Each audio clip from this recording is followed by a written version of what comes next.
Okay, what if I told you that one of the most important inventions of the last century isn't your phone, it's not the internet, it's just a simple, kind of boring-looking steel box?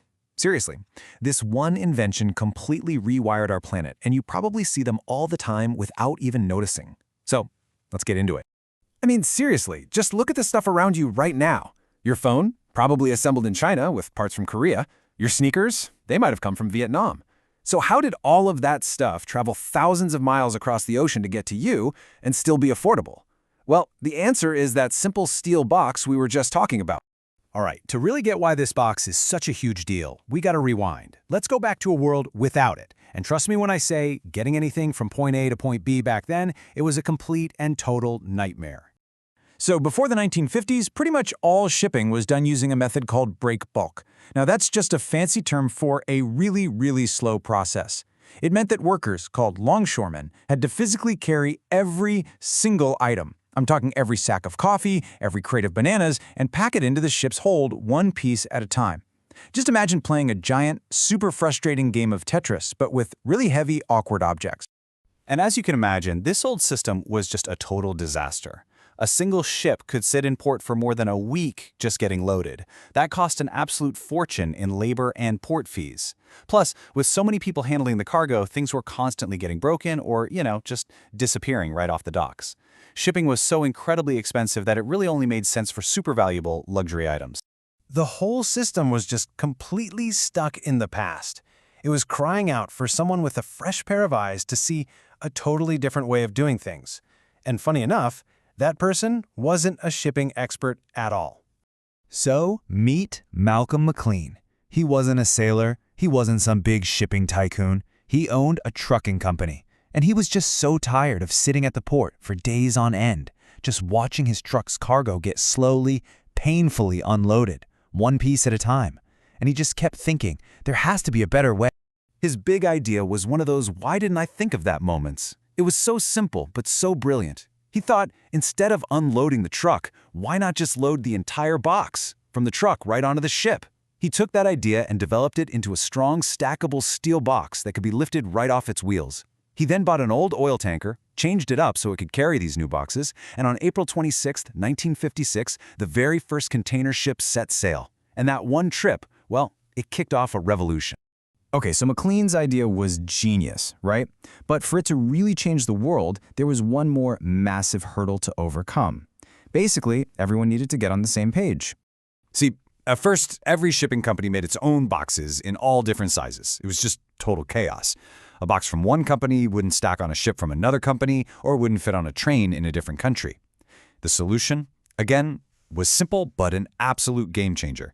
Everyone had to agree to use the exact same sizes. Standardization.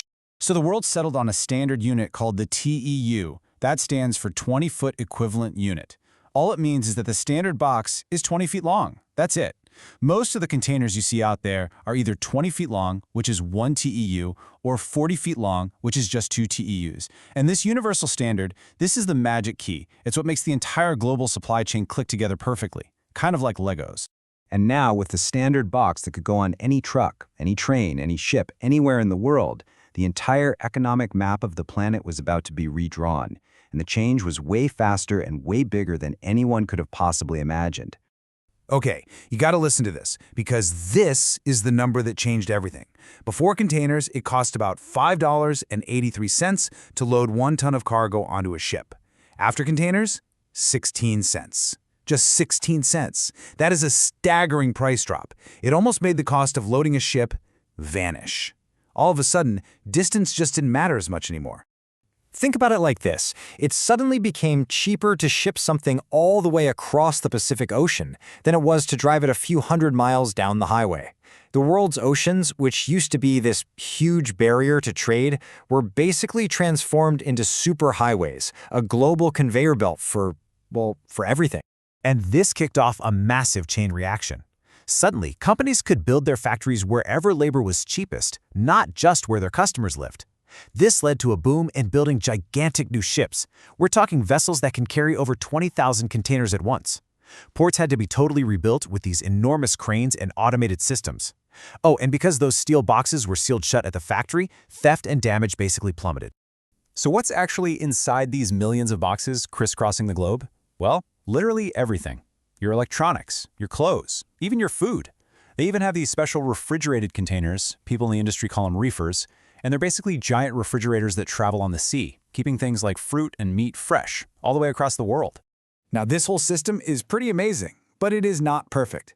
Today, the shipping industry is facing some huge new challenges, and honestly, the solutions they're working on sound like they're straight out of a science fiction movie. Okay, so the biggest challenge for sure is the environmental impact. These massive ships burn a lot of heavy fuel. And we've all seen how fragile the system can be, right? Remember when that one ship got stuck in the canal? It created a global traffic jam. Or when ports get way too crowded, causing huge delays for all the stuff we rely on every day. So what's the industry doing to build a better future? Well, they're working on some really incredible stuff.